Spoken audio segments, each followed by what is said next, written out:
Question. October 7, 2018 was like any ordinary day.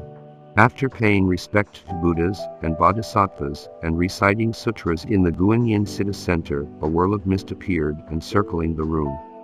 Soon after, my consciousness entered a deep slumber, and through the haziness I arrived at the top of another hell. The hell of great cauldron of boiling oil. For those who commit acts of extreme evil and atrocities, they will be punished in other hells, before being sent to this hell, and thrown into the cauldron. Their souls will then be dispersed without a trace. There are approximately 7 or 8 rows of enormous cauldrons, filled with boiling oil. In each row are dozens of evenly distributed black cauldrons, each one able to accommodate several souls. A label hanging at the side of each cauldron contains the names of various countries, signifying the origin of the souls.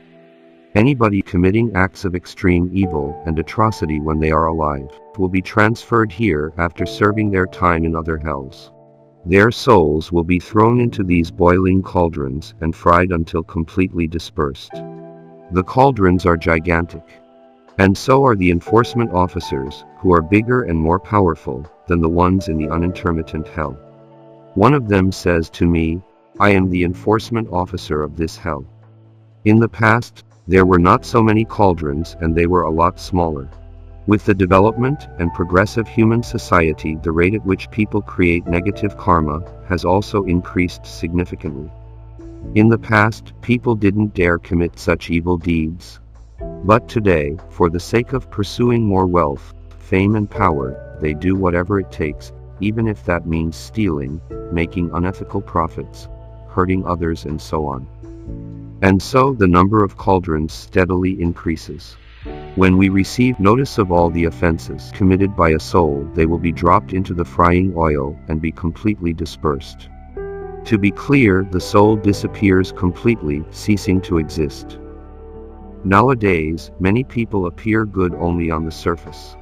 They may be rich, powerful and reputable, but behind the scenes they have committed a bevy evil deeds. Most had cultivated to a very high level in their previous lives. But upon return to the human realm they became deluded and defiled, and began to commit atrocious acts. Right now the underworld is compiling a list of every offense committed in the human realm. When these people's worldly blessings are completely depleted and their lives come to an end, enforcement officers will be dispatched to drag their souls to the court of the underworld for trial. They will then be sent to different hells for punishment before being sent here and thrown into their cauldron. In the human realm, even if you are rich, famous and powerful, so what? You cannot take any of it with you when you die. Only karma follows you. It is so pitiful and sad. An enforcement officer is escorting a male offender. The officer reads from a scroll, "Offender name of the country." As a person in a position of leadership, you engaged in acts of corruption and abuse of law. You hired a person to murder those who threatened your political ambition and framed those who were upright and just. You committed a countless number of deeds of sexual misconduct, and even abused your power to threaten and coerce women. Although in the human realm, nobody knew about your wicked deeds, the heavens and the underworld will not tolerate them. Upon your death, you will serve your time in other hells before being sent here and thrown into the oil cauldron. Finishing reading, the officer throws the offender into the cauldron, and he sinks to the bottom amid terrible sounds of deep frying. His body and bones vanish instantly, leaving only a black slag-like residue floating inside the cauldron.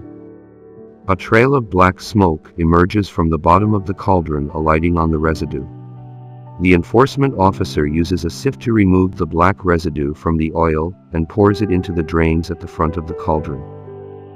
Another offender is subjected to the same process. From a scroll, the enforcement officer reads out, "Offender name of the country." Your influence in your country cannot be underestimated. Despite your high social status, you colluded with other unscrupulous business people, oppressed ordinary people, embezzled a huge amount of national funds, and were involved in numerous deaths. Although in the human realm nobody knew what you were doing, after death you will be transferred to other great hells to receive punishment, before being sent here and thrown into the oil cauldron. Yet another case. Offender name of the country. You helped both gangsters and public sector people to conduct money laundering. You colluded with government officials and businessmen. You engaged in the country's arms deals. You provided prostitutes to upper echelons for profit, and you committed sexual misconduct. After death, you will be transferred to other great hells to receive punishment, before being sent here and thrown into the oil cauldron. And another. Offender name of the country. You were an influential gangster involved in smuggling and drug trafficking. You killed people, you caused numerous women to become depraved in the sex industry, and you colluded with high-ranking government officials, assisting them in crime. Like the others, after death, you will be transferred to other great hells to receive punishment before being sent here and thrown into the oil cauldron. My consciousness began to return, and I was back in the human realm. May I ask Master to verify this account of what happened? Master Jun Hong Lu's reply, it is all real. When the black residue created by the souls, deep frying in the cauldron is poured into the drains, it is carried to the human realm's cesspit and gradually reborn into various small insects and bugs. In the process, their spirits are lost and cease to exist.